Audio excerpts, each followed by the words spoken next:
Bonjour à tous, ravie d'être avec vous ce matin pour vous parler des métiers d'avenir des prochaines années. Donc moi je suis Christelle Mélégénin, je suis la présidente fondatrice de Job IRL. Job IRL est une association qui anime un réseau social pour connecter les jeunes collégiens, lycéens, étudiants en direct avec des professionnels ou d'autres étudiants pour parler des métiers et des formations et aider les jeunes à s'orienter. Voilà. Alors ce matin, je vais vous parler des métiers d'avenir. Alors, c'est quoi les métiers d'avenir? Ce sont les métiers qui existent à la fois aujourd'hui et qui continueront à recruter demain fortement. Et ce sont les métiers qui sont naissants et qui recrutons beaucoup dans l'avenir.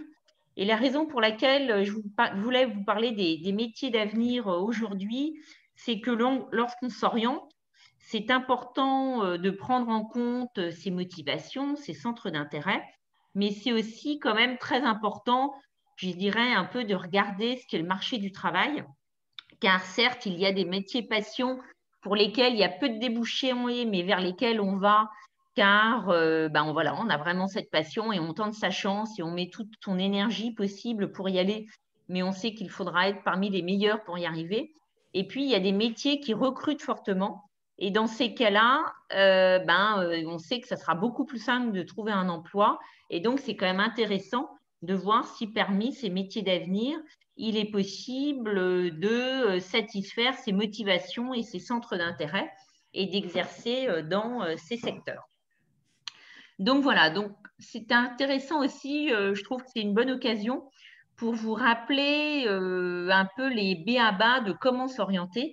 Justement, comment s'orienter, c'est à la fois mieux se connaître en comprenant ses motivations, ses centres d'intérêt, en prenant en compte aussi, je dirais, la géographie de là où on habite, parce que c'est sûr que c'est plus facile de travailler sur les chantiers navals quand on habite Nantes que quand on habite Cergy-Pontoise. Mais après, si on a cette passion, on peut partir à Nantes. C'est ensuite voilà, faire avec tout ce qui fait sa propre personnalité, parce que souvent, quand on est au lycée, on a le sentiment d'être un élève de tête de filière comme tous les autres, alors que c'est complètement faux. Chacun est unique, chacun a des centres d'intérêt différents, chacun a des motivations différentes, des valeurs différentes. Il y a des jeunes qui veulent surtout gagner de l'argent, il y en a qui veulent surtout aider les autres. Il y en a qui veulent surtout travailler dans le monde artistique. Donc voilà, donc on est unique et ça, c'est important de le prendre en compte pour choisir un secteur, un domaine d'activité dans lequel on va travailler plus tard. Et c'est ensuite, une fois qu'on a parcouru ce chemin, qu'on peut se dire quelles études je vais faire pour arriver à ce secteur d'activité, au métier que j'ai choisi. Et souvent, c'est vrai que quand on est jeune, on s'oriente un peu, comme je dis, à l'envers. C'est-à-dire, on se dit, je fais quoi l'année prochaine? Et je fais quoi l'année prochaine? C'est une question un peu courte pour réussir son orientation, pour aller vers un secteur d'activité qui va vraiment plaire et qui va permettre voilà, d'être épanoui pendant ses études et sa vie professionnelle. Alors, revenons sur nos métiers d'avenir. Donc, les métiers d'avenir, comme je vous disais, ce sont ceux qui recrutent fortement aujourd'hui et qui vont continuer à recruter demain, ou ceux qui vont beaucoup recruter dans l'avenir. Alors, pourquoi on parle de métiers d'avenir? Parce qu'actuellement, on a quand même des sources de transformation qui sont très fortes. On a des évolutions technologiques et numériques qui impactent beaucoup l'évolution des métiers. On a des facteurs démographiques, une forte croissance de la population, un vieillissement de la population qui a aussi un fort impact sur l'activité en général. Et puis, on a des enjeux de développement durable, des enjeux écologiques qui ont aussi un fort impact sur l'activité mondiale et donc un impact sur les métiers. On dit souvent que 50% des métiers vont être impactés par le digital d'ici 2025. On a des métiers qui vont disparaître, alors qu'ils ne sont pas si nombreux. En fait, il va y avoir des métiers certes automatisés, des métiers qui vont fortement se transformer. Et puis, ce sont en gros tous les emplois qui vont évoluer, qui évoluent avec le numérique. Mais donc, voilà, il faut à la fois avoir ça en tête, je dirais, et ne pas se faire peur, car seuls 10% des métiers seront totalement transformés. Tous les autres vont évoluer, vont être exercés différemment, mais on aura toujours besoin de gens pour les exercer. Alors, sur cette partie évolution technologique, commençons par l'intelligence artificielle, puisqu'on en parle beaucoup. Donc, l'intelligence artificielle, aujourd'hui, on est à un stade. Alors, déjà, c'est quoi l'intelligence artificielle? L'intelligence artificielle, ce sont, je dirais, tous les algorithmes, toutes les techniques qui permettent à des machines d'exercer, je dirais, des calculs, des opérations, des tâches qui étaient faites aujourd'hui, hier plutôt par l'esprit humain. Et donc, voilà, c'est là où, en effet, la machine peut remplacer l'homme parce qu'on apprend à la machine à faire des opérations répétitives selon, voilà, des algorithmes précis. Et ça permet de remplacer certaines tâches qui sont souvent des tâches fastidieuses ou qui sont des calculs qui demanderaient à l'homme énormément de temps pour les effectuer, de les effectuer rapidement comme le fait l'ordinateur. Après, on parle d'intelligence artificielle forte. Alors là, ça serait une intelligence artificielle qui aurait une conscience, qui serait capable elle-même d'évoluer. Et ça, aujourd'hui, en fait, on en est très loin. On n'est même pas sûr qu'aujourd'hui, ça existe. Peut-être en 2060, voilà, c'est ce que les spécialistes disent. Et donc, aujourd'hui, on est plutôt dans une intelligence artificielle faible, mais qui, certes, permet beaucoup de faire évoluer beaucoup de choses et donc d'apporter beaucoup d'évolution au niveau des métiers. Et donc, on a beaucoup notamment de métiers autour de l'intelligence artificielle avec des développeurs de cette intelligence artificielle, des ingénieurs qui la construisent, et puis beaucoup de métiers autour. On dit qu'autour d'un robot, il y a à peu près 200 métiers qui vont du design à l'éthique, au langage, parce qu'on apprend à des robots humanoïdes à parler. Donc voilà, il y a plein de métiers auxquels on ne pense pas et qui gravitent autour de l'intelligence artificielle. Donc, intelligence artificielle, ça va avec robotique, ça va avec objets connectés. Et donc, en effet, on y viendra après, mais les usines, l'agriculture se robotisent énormément. Et puis, on construit beaucoup d'objets connectés. Peut-être que parmi vous, il y en a qui ont des montres connectées. On parle aujourd'hui de frigo connecté, c'est-à-dire que le frigo, voilà, c'est ce que vous mangez, quelles courses vous devriez faire demain. Bien sûr, la voiture autonome fait partie de ces objets connectés, je dirais un peu, qui nous fascinent aujourd'hui, alors qu'ils ne sont pas encore prêts, qui avancent beaucoup, mais qui ne sont pas encore prêts. Comme disent beaucoup de spécialistes, on n'est pas encore prêt à tourner autour de l'étoile avec une voiture autonome. Mais voilà, on fait énormément de progrès. Les progrès vont très, très vite. Et donc, on a espoir de voir vivre ces objets connectés très vite. Donc là, voilà, on a des concepteurs de robots, des opérateurs de commandes numériques, des techniciens de maintenance dans le domaine de la robotique, des pilotes de drones, des gens qui travaillent sur la domotique dans les maisons. C'est tout ce qui sont les objets connectés de la maison, que ça soit au niveau thermique, avec des chauffages, voilà, des objets connectés au niveau de l'électricité, du chauffage, des usages de la domotique dans une maison. Voilà donc beaucoup de métiers qui apparaissent et qui recrutent fortement. Alors, l'industrie 4.0, là, on vous a mis une belle fresque de l'évolution de l'industrie. Voilà, entre l'industrie de la première révolution industrielle de la fin du XVIIIe siècle à l'industrie d'aujourd'hui, voilà, ça n'a plus rien à revoir. L'industrie aujourd'hui, on est loin de Zola, on est loin d'une industrie noire et toute triste, je dirais, mais on est voilà, sur une industrie très robotisée, très propre, avec voilà, beaucoup d'objets répétitifs qui sont maintenant faits par des robots. Et en revanche, un fort recrutement dans ces secteurs-là, car on a besoin voilà, de gens qui inventent des robots, qui sont des opérateurs de fabrication dans les usines, qui font de la technique de maintenance. Et donc, voilà, tous ces métiers qui recrutent fortement, et malgré ce qu'en disent les médias, beaucoup d'industries aujourd'hui recrutent fortement, car on a besoin beaucoup de maintenance industrielle, de conception de robotique.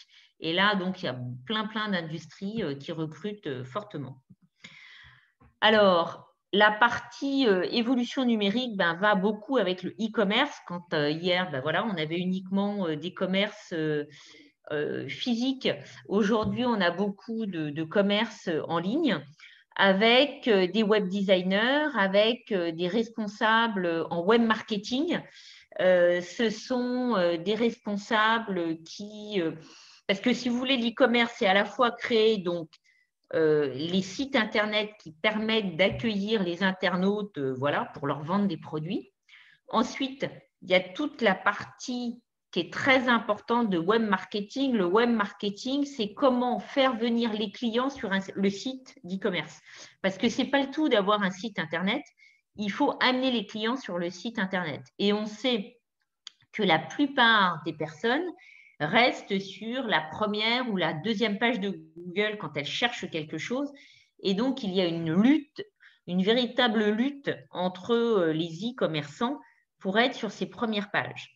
Et donc, c'est un véritable métier extrêmement technique que de savoir faire à la fois du référencement naturel, c'est-à-dire faire en sorte que quand vous tapez des mots sur Google, votre site remonte dans les premières pages sur Google, et à la fois pour faire des campagnes sponsorisées, des campagnes de publicité pour avoir un fort trafic sur ces pages. Donc, quand hier, on faisait du marketing, de la communication dans la presse écrite, de l'affichage, des catalogues dans les boîtes aux lettres, eh bien aujourd'hui, on fait davantage du marketing digital, de la communication digitale sur les grands moteurs de recherche, sur les réseaux sociaux qu'on consomme tous toute la journée.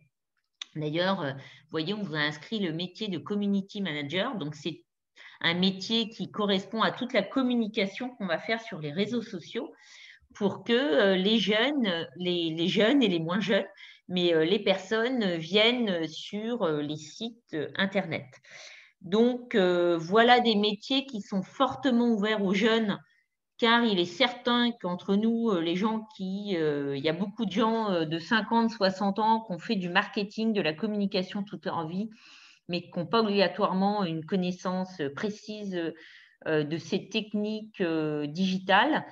Et donc, les jeunes sont très fortement attendus sur ces métiers-là et sur les métiers du développement web pour développer les sites, même les métiers de la vidéo, puisque aujourd'hui, vous, lycéens, vous êtes des grands consommateurs sur TikTok, YouTube et autres de vidéos, sur Insta. Et donc, il y a énormément de métiers qui se développent autour de tout ça. Alors, quand on parle e-commerce, quand on parle objets connectés, vient le sujet du big data, puisque en fait, par exemple, prenons un réseau social comme Facebook qui a plus d'1 milliard de personnes membres inscrites sur son site. C'est énormément de données qui sont traitées. Et donc, aujourd'hui, on a des architectes du big data qui organisent ces milliards de données, des consultants en big data et des gens qui sont capables de gérer toutes ces données pour apporter derrière du marketing adapté au profil des gens, pour aussi gérer toutes ces bases de données et lier les personnes entre elles. Et donc aujourd'hui, pour ceux qui aiment les chiffres, pour ceux qui aiment tout ce qui est très structuré, le big data est vraiment un secteur qui recrute très fortement. Aujourd'hui, il y a vraiment des formations spécialisées dans ce secteur-là et c'est vraiment un secteur de pointe. Pareil, demain, quand on aura des voitures connectées, autonomes, eh bien, pareil, c'est énormément de data, de géolocalisation, de données connectées avec les véhicules qui entourent. Et donc, voilà, c'est des exemples où il faut gérer énormément de data. Et ça peut être fait uniquement par des spécialistes dans ce secteur. Alors ensuite, tout le domaine de la technologie. induit, aujourd'hui, on voit qu'il y a énormément d'attaques. Là, on a un graphe voilà, qui montre l'évolution entre 2011 et 2018 et malheureusement, ça ne fait que continuer à progresser. Tous les sites Internet, toutes les plateformes conduisent à énormément d'attaques cyber. Et donc, de la même façon, les métiers de la cybersécurité, les gens qui ont des profils, des vraies compétences sur ces sujets-là, sont extrêmement recherchés car en gros, tous les grands groupes, toutes les entreprises web cherchent des spécialistes de la cybersécurité pour se protéger, pour à la fois ne pas être attaqués et à la fois en cas d'attaque, être capable de faire face à des cyberattaques. Ensuite, transport logistique. Quand on parle e-commerce, ça mène et mondialisation de l'économie. On a énormément d'évolution sur les métiers du transport et de la logistique, car quand vous achetez sur une plateforme web un produit qui a été produit en Chine, eh bien, il faut que le produit il aille de l'usine en Chine au port en Chine, qui traverse les mers, qu'il arrive peut-être au Havre, qu'au Havre, il arrive en région parisienne, que de la région parisienne, il arrive sur une plateforme logistique près de chez vous, et qu'ensuite, il arrive soit chez un grossiste, soit chez un commerçant qui, lui, va utiliser un coursier pour l'amener jusqu'à chez vous. Et donc, de ce fait, on a besoin de gens aujourd'hui qui organisent toutes ces chaînes logistiques, qui sont capables d'inventer ces chaînes logistiques, de les organiser et qui donc sont capables de faire toute l'ingénierie de la logistique.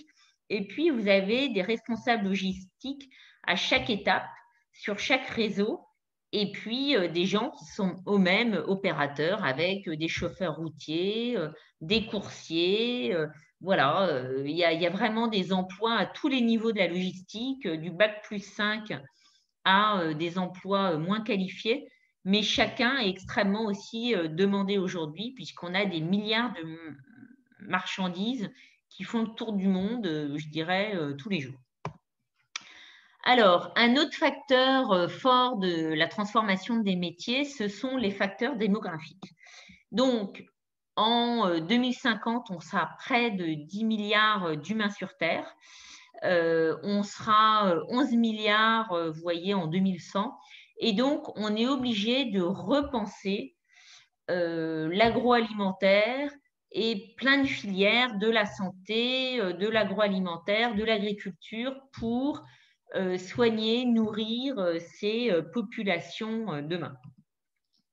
Donc, on a aussi des évolutions parce que l'agriculture se réinvente, car on est de plus en plus soucieux aussi de bien se nourrir.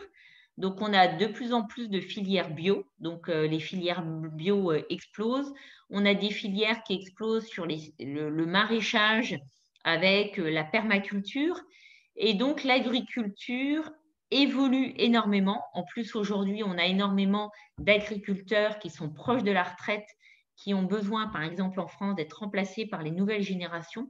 Donc, entre le remplacement des anciennes générations qui vont bientôt partir à la retraite, les filières bio qui se développent, des filières de permaculture qui se développent, en France, on a énormément d'opportunités d'emploi dans ces secteurs-là, puis toute l'ingénierie de l'agronomie, puisqu'on a besoin d'inventer des nouvelles cultures, des nouveaux élevages, même d'insectes et autres, pour pouvoir avoir demain les protéines et toute l'agriculture, l'élevage dont on aura besoin quand on sera 10 milliards d'humains sur Terre. Alors, qui parle facteur démographique parle aussi vieillissement de la population, car heureusement, voilà, on vieillit de plus en plus. On comptera voilà, près de 24 millions de personnes de plus de 60 ans dans les années 60. Et donc, on a besoin, ces 12 millions de personnes qui auront plus de 75 ans en 2060, et donc on a besoin de plus en plus de médecins, d'acteurs de la santé, aussi dans le domaine paramédical, et puis de structures pour accueillir ces personnes âgées qui ont besoin, qui sont parfois, qui manquent d'autonomie, je dirais, et qui ont donc besoin d'être accompagnés dans des structures. Donc, on parle de silver economy. Je ne sais pas si vous connaissez cette expression, mais on parle de silver economy. Un silver pour argent en référence aux cheveux gris des personnes âgées. Et donc, on a à la fois une silver economy qui se développe, à la fois pour les gens qui sont encore très actifs, hein, parce qu'heureusement, il y a plein de gens à la retraite, voilà, comme ceux qu'on voit sur la photo, qui sont des gens connectés, actifs, et qui profitent de loisirs, de voyages, d'activités culturelles. Il y a malheureusement ceux qui sont plus fragiles et on a besoin pour eux de développer des activités car ils ont une perte d'autonomie, car ils ont besoin de transports différents. Et puis, on a carrément les seniors dépendants qui, eux, ont besoin d'habitat, d'acteurs de la santé pour les accompagner dans leurs dernières années de vie, puisque malheureusement, c'est souvent le cas. Donc, les métiers du soin recrutent énormément, hein. De toute façon, on le voit aussi actuellement avec l'épidémie du Covid. On manque d'aides-soignants, on manque d'infirmières, on manque de psychomotriciens, d'orthophonistes, d'ergothérapeutes, voilà. Plein de secteurs du paramédical, du médical dont on a de plus en plus besoin. Et puis, il y a tous les métiers de l'accompagnement avec les aides à domicile, puisqu'aujourd'hui aussi, une des volontés est de garder davantage les gens à domicile car c'est quand même plus agréable pour les personnes de rester à domicile plutôt que d'aller dans des structures, hein, tant qu'elles le peuvent. Et on développe d'ailleurs de plus en plus de structures adaptées et on est en train d'inventer, je dirais, des nouveaux modes, notamment de logement intergénérationnel, avec à la fois des personnes âgées, avec des jeunes qui peuvent les aider. Voilà, il y a plein de réflexions dans ce sens-là et il y a plein de développements dans ce sens-là pour accompagner différemment les personnes âgées. Et puis, quand les personnes âgées doivent être dans des maisons de retraite, eh bien là, on a des métiers de l'animation qui se développent, hein, puisqu'on cherche, faut occuper ces personnes qui sont en maison de retraite. Donc, il y a des développements d'activités autour de l'animation, autour de l'hébergement, de la restauration, voilà, des cuisiniers, des directeurs de maisons de retraite, plein de personnel qui travaillent dans ces maisons parce que ça demande énormément de main-d'œuvre pour accompagner ces personnes âgées. Alors, dernier facteur, le troisième grand facteur, c'est tout ce qui concerne le développement durable. Donc, c'est quoi le développement durable? Donc, le développement durable, c'est tout le développement par opposition à, comme on dit, un peu l'ancienne économie qui parfois était néfaste sur les aspects sociaux, sur l'environnement. Aujourd'hui, on parle de développement durable pour avoir une économie qui permette d'avoir un développement durable, que ce soit sur le plan social, sur le plan de l'environnement, et qu'on n'ait pas une économie qui dévaste l'environnement, et puis aussi tout le pilier économique de la gouvernance avec une économie qui vraiment prenne en compte toutes les parties prenantes, tous les aspects sociaux, environnementaux, aussi de gouvernance. Un des grands piliers du développement durable, c'est ce qu'on appelle la gouvernance. Et la gouvernance, c'est comment faire pour développer l'économie tout en prenant en compte davantage ses clients, avoir un actionnariat qui prend davantage en compte ses parties prenantes. Donc voilà, c'est tous les piliers du développement durable et une reconnaissance de ce qu'on appelle l'économie sociale et solidaire. Donc l'économie sociale et solidaire, c'est toute l'économie justement qui va être davantage tournée vers le social, l'environnement, parce qu'elle a un objectif d'impact social et d'environnement plutôt que d'avoir un pur impact économie de toujours faire gagner, je dirais, plus d'argent à des actionnaires. Donc, sur le pur aspect de l'environnement, il y a une répartition de l'emploi et il ne faut pas se tromper. C'est-à-dire que En fait, aujourd'hui, on considère qu'il y a des millions d'emplois sur ce qu'on appelle l'économie verdissante. Donc, l'économie verdissante, c'est construire des bâtiments. Donc, ça va être tout le BTP avec des bâtiments qui vont être davantage en lien, je dirais, avec les prises en compte écologiques. Ça va être tout le domaine de l'énergie pure avec une meilleure, pareil, prise en compte de l'impact écologique des énergies. Ça va être tout le domaine de l'industrie. Donc, on considère qu'aujourd'hui, il y a des millions d'emplois qui sont des emplois verdissants. Et puis après, il y a des milliers, centaines de milliers d'emplois qui là sont vraiment des emplois verts, c'est-à-dire des emplois qui touchent directement l'environnement, je dirais, à très court terme, avec le traitement des déchets, avec le traitement des eaux usées, avec la mise en place des énergies renouvelables. Et on compte uniquement 5% des emplois qui sont consacrés à la protection de la nature, protection de l'environnement, de la biodiversité. Donc, si vous voulez, au niveau de l'environnement, il y a des millions d'emplois aujourd'hui qui agissent sur l'environnement parce qu'on construit de façon plus durable, parce qu'on gère même les anciennes énergies de façon plus durable, parce que voilà, il y a plein de façons d'agir.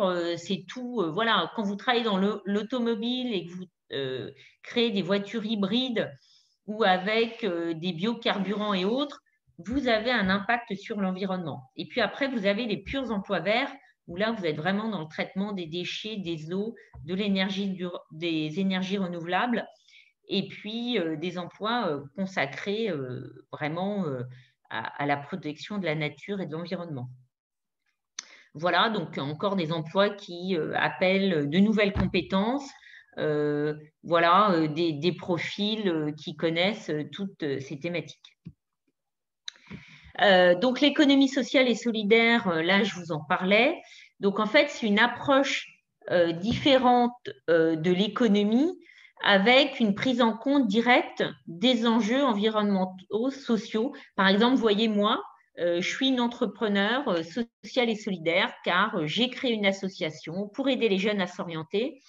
Et au lieu uniquement de créer un site internet marchand, payant pour les jeunes, ou voilà, qui aurait énormément de publicité, où je revendrais les données des jeunes et autres, ben moi j'ai choisi un autre format économique de la plateforme, qui certes ne me permet pas de m'enrichir comme j'aurais pu m'enrichir, mais qui me permet d'avoir un impact beaucoup plus vertueux, qui me permet voilà, d'aider des jeunes qui sont peut-être moins riches que ceux qui ont les moyens de se payer des coachs en orientation à 400 € pour un bilan.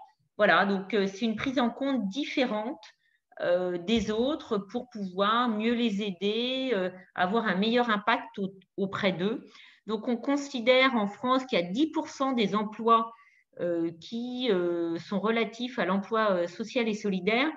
Mais alors attention, je dirais dans ces 10% d'emplois, c'est aussi toutes les grandes banques mutualistes, les assureurs mutualistes, la Caisse d'épargne, le Crédit Mutuel, la MAF, la MAIF, la Massif, sont des acteurs de l'économie sociale et solidaire, car contrairement à des banques ou des assureurs qui rémunèrent leurs actionnaires avec leurs profits, eux sont des acteurs qui en fait réinjectent, je dirais, l'argent qu'ils gagnent, les bénéfices qu'ils font sur d'autres acteurs de l'économie sociale et solidaire, sur des fonds de solidarité. Voilà, l'idée c'est que, je dirais, dans le fond, ils proposent le même service, mais ensuite, la différence, c'est qu'au lieu de rémunérer des actionnaires avec l'argent qu'ils font, eh bien, ils réinvestissent cet argent dans des fonds solidaires et autres, ce qui permet d'avoir un cycle beaucoup plus vertueux. Et ça, c'est vraiment un secteur qui se développe énormément.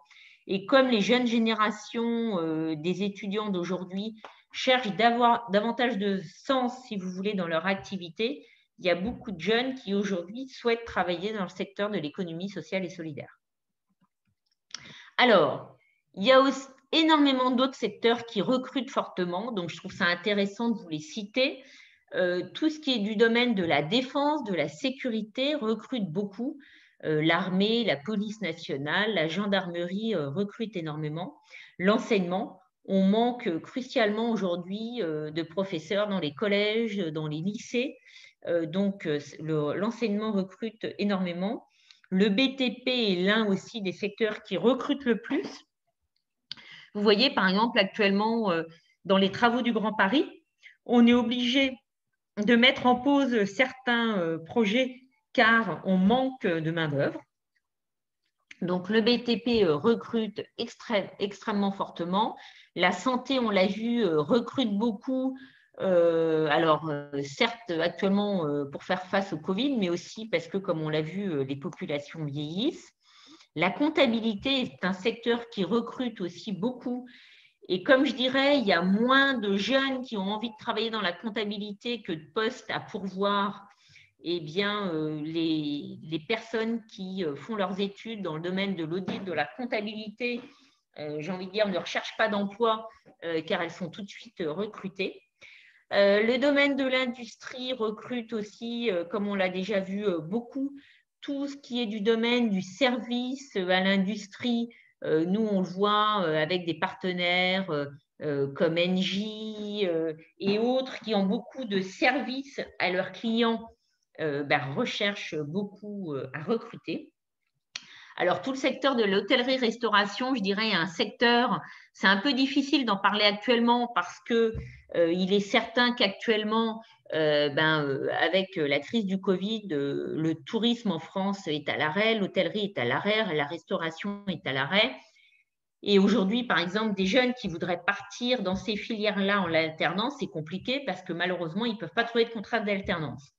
En même temps, ceux qui sont vraiment passionnés par ces métiers-là, moi j'ai envie de leur dire, trouvez un moyen d'y aller, car il est certain que dès qu'on va être tous vaccinés dans quelques mois, ça va repartir et que la France restera toujours le premier pays touristique au monde, qu'on sera toujours le premier pays de la gastronomie et donc il y a un vivier énorme en France pour tous ces métiers-là qui recrutent énormément. On est toujours en manque de talents dans ces secteurs-là. Donc, pour ceux qui sont passionnés par ces métiers-là, j'ai envie de dire, allez-y, car dès que la crise du Covid, et il n'y a pas de raison qu'elle ne passe pas maintenant qu'on a des vaccins, il va y avoir moyen de reconstruire énormément d'emplois dans ces secteurs-là. Idem pour tous les métiers de bouche, la boucherie, la pâtisserie, la boulangerie recrutent énormément. D'ailleurs, que ça soit chez les artisans et dans tous les métiers de l'artisanat de proximité, le boulanger ou boucher qui est à côté de chez vous, mais aussi dans la grande distribution. Moi, je le vois par exemple avec notre partenaire Auchan qui vient de lancer un nouveau diplôme qui croise des bacs pro, vente et des CAP boucherie pour offrir des vraies opportunités de carrière chez eux sur la filière boucherie. Voilà, c'est vraiment des secteurs qui recrutent énormément. Alors, ce qu'il faut retenir de tout ça, c'est que toutes ces évolutions de métiers, l'intelligence artificielle et autres, vont faire que y a moyen, je dirais, moi je pense qu'un peu pour tous les jeunes, il y a moyen de trouver, selon vos compétences, selon vos motivations, des métiers, des activités dans ces filières-là. Ce qui est certain, c'est que notamment l'intelligence artificielle va faire que demain, vous allez être de plus en plus motivé sur les aspects de créativité, d'aspects collaboratifs. C'est-à-dire que si vous voulez, les tâches répétitives dans les emplois vont disparaître parce qu'elles vont être remplacées par de l'intelligence artificielle, mais on va avoir besoin de personnes pour être créatifs, pour inventer ces intelligences artificielles, de personnes qui sachent communiquer entre elles, parce qu'il va bien falloir les faire connaître, les vendre, et puis il va falloir savoir développer tout ce qu'on appelle le collaboratif, la collaboration entre les équipes. Donc voilà, donc tout, je dirais, ce qui fait que nous sommes des humains créatifs, collaboratifs. Demain, ces caractéristiques-là, ces compétences-là vont être de plus en plus appréciées et mises en avant.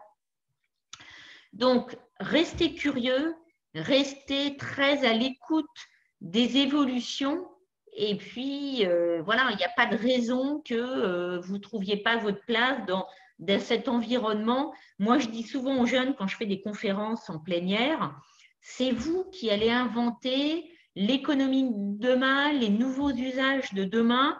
Et c'est vous qui, demain, voilà, dans 20 ans, seront aux commandes de tous nos grands groupes, de toutes nos industries. Voilà, pour faire vivre l'économie autrement, pour nous proposer des usages différents.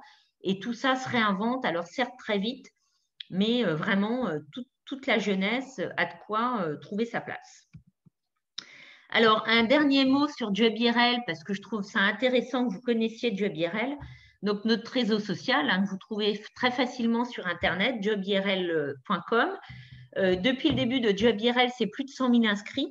Et donc, vous pouvez trouver des professionnels et des étudiants qui gratuitement répondent à vos questions, que ce soit sur les métiers, sur tous les métiers qu'on vient de voir, vous avez des professionnels inscrits, ou des étudiants, si vous vous posez des questions sur des universités, des filières de formation, des diplômes, n'hésitez pas. Voilà, il y a plus de 70 000 membres actifs aujourd'hui qui peuvent répondre à vos questions. Voilà. Et alors, moi, maintenant, je vais répondre à vos questions. Donc, je désactive la présentation et je prends le chat. Alors, attendez, je vais mettre le chat pour vous retrouver et voir si vous avez des questions à me soumettre.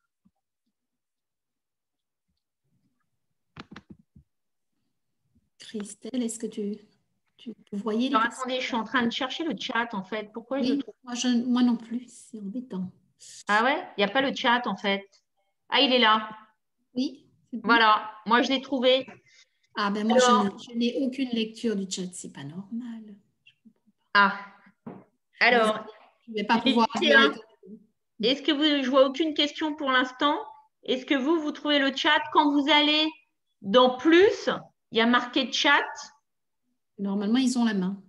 et donc normalement vous avez la main. Est-ce que vous avez des questions à me poser sur l'avenir des métiers, sur des métiers auxquels vous pensez et vous dites, tiens, mais est-ce que c'est un métier qui va demain permettre de trouver facilement un emploi? Allez-y, n'hésitez pas.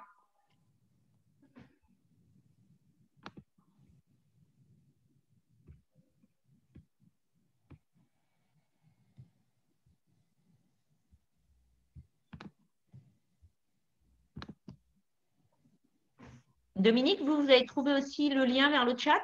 Non, je n'ai pas de questions, j'ai rien. Et je n'ai même pas le lien, c'est ce qui m'embête un peu. En fait, ce qui m'ennuie, c'est que… Alors, attendez, je vais me mettre avec tout le monde.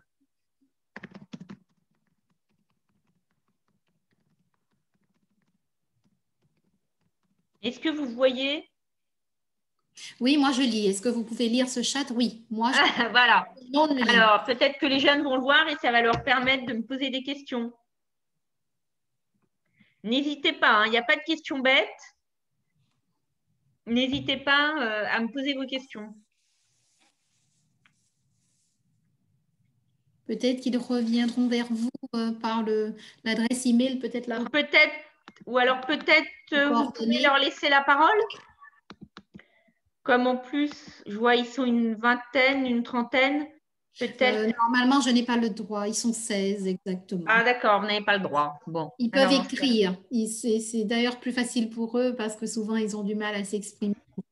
Mais n'hésitez vraiment pas. Peut-être qu'il n'y a pas de question, mais c'est dommage parce que moi, j'ai trouvé ça très intéressant. Oui. Alors, sinon, vous savez quoi? Je vais vous laisser mon adresse mail. Ah, il y en a une. CMG. Bonjour, madame. Oui, c'est Rania qui nous écrit. Quelle est votre question, Rania? Écrivez-la.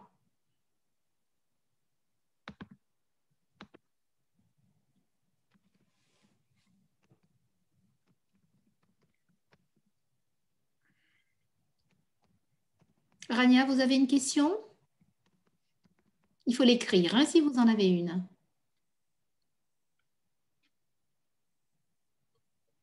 Alors, Rania nous demande les formations en lettres. Est-ce qu'il y a beaucoup de demandes dans ce secteur? Alors, Dans quel secteur? Je n'ai pas compris. dans le secteur des lettres. Alors, quand vous dites beaucoup de demandes, vous voulez dire est-ce que le Ouais, employeur, les recruteurs recherchent des étudiants titulaires en lettres, hein, c'est ça? ouais. Alors, clairement, objectivement, les entreprises ne cherchent pas de profils spécifiques qui ont fait des lettres. Il faut quand même voir qu'aujourd'hui, faire des études dans les lettres, c'est très bien si on veut être prof de lettres, si on veut enseigner dans le secondaire ou à l'université. Mais ensuite, pour tous les autres, il faut absolument peut-être faire une licence en lettres. Voilà, et encore, moi je dirais que ceux qui ne souhaitent pas se tourner vers l'enseignement, moi je leur conseillerais plutôt de faire directement des études dans la communication, dans d'autres secteurs qui les intéressent, car les lettres pures, je dirais, mènent principalement à l'enseignement, à part quelques peut-être niches à part. Mais un journaliste, on attend de lui qu'il ait davantage fait des écoles autres comme Sciences Po, des écoles de journalisme. Les gens en communication marketing, qu'ils aient fait des véritables études de communication et des études en lettres simples. Bah, ça va être très difficile de trouver un emploi en dehors de l'enseignement car les recruteurs cherchent d'autres profils et d'autres compétences. Valentin nous demande, est-ce que l'armée est un secteur qui recrute beaucoup? Ah bah oui, c'est ce que je vous ai dit. L'armée recrute énormément. Donc là, aucune question à se poser. Si vous voulez aller dans l'armée, allez-y. Ils recrutent énormément. Donc, et on peut faire des magnifiques carrières dans l'armée, hein. Ah oui. Je dirais, les meilleurs élèves peuvent faire Saint-Cyr, peuvent devenir officiers. Il y a plein de métiers dans l'armée divers et variés. Donc, vous avez des CIRFA. D'ailleurs, vous qui êtes sur le 95, vous avez un CIRFA CIRFA près de Cergy d'ailleurs, je crois. Allez vous renseigner en CIRFA, ils vous expliqueront toutes les filières, toutes les possibilités, mais il y a vraiment de quoi faire des carrières passionnantes dans l'armée. Oui. Et vous avez, si je peux compléter, aussi le site des armées. Donc, Ouais, tout vous à allez fait. et vous aurez une rubrique sur l'ensemble des formations, des écoles. Je ne suis pas sûre qu'ils passent systématiquement par Parcoursup, donc il faut aller sur ce site, regarder les formations après le bac et vous pouvez faire une carrière militaire, évidemment. Ouais. Et vous avez quelques militaires inscrits sur Job IRL. Si vous voulez échanger de façon informelle avec eux, vous pouvez aussi sur Job IRL, vous avez des militaires inscrits dans le secteur défense. D'accord. Shérif nous demande, mais je ne sais pas le premier mot, le SS. Qu'est-ce que c'est le SS? L'ESS, si vous voulez dire, non? C'est Oui, quoi sa je ne sais question? pas.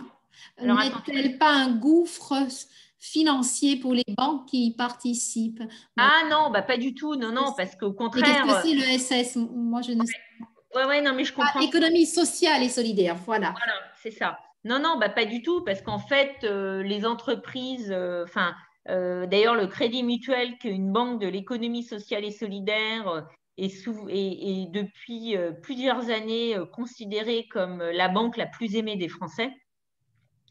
Les banques, si vous voulez, en fait, c'est des banques alors très anciennes, historiques, qui sont constituées sur des fonds financiers, voilà, qui ont maintenant plusieurs siècles. Mais c'est des banques qui fonctionnent très bien.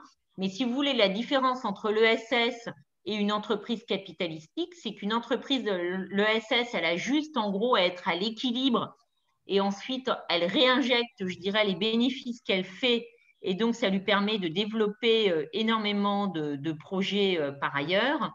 Quand une entreprise capitalistique rémunère ses actionnaires et donc, certes, est rentable pour des actionnaires, mais les entreprises de l'ESS vivent très bien et je dirais, ils sont très rentables et très solides. Et d'ailleurs, on le voit dans des périodes de crise économique. On l'avait vu notamment dans la crise de 2008-2009. Tous les acteurs de l'ESS avaient été très solides parce qu'ils ont des structures financières en fait très solides de par leur modalité de fonctionnement. Bien. Todd nous demande, certains d'entre vous n'ont pas réussi à se connecter, alors pouvons-nous recevoir l'enregistrement, s'il vous plaît? Je vais faire la demande Ah, d'accord. auprès de la direction d'orientation d'insertion professionnelle de notre université pour voir si c'est possible.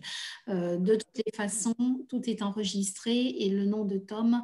Tom, vous pouvez nous mettre une adresse email au cas où vous souhaiteriez, si on peut vous l'envoyer. D'accord. Y a-t-il d'autres questions? Nous arrivons presque au terme de cette conférence. Et on peut prendre encore une dernière question?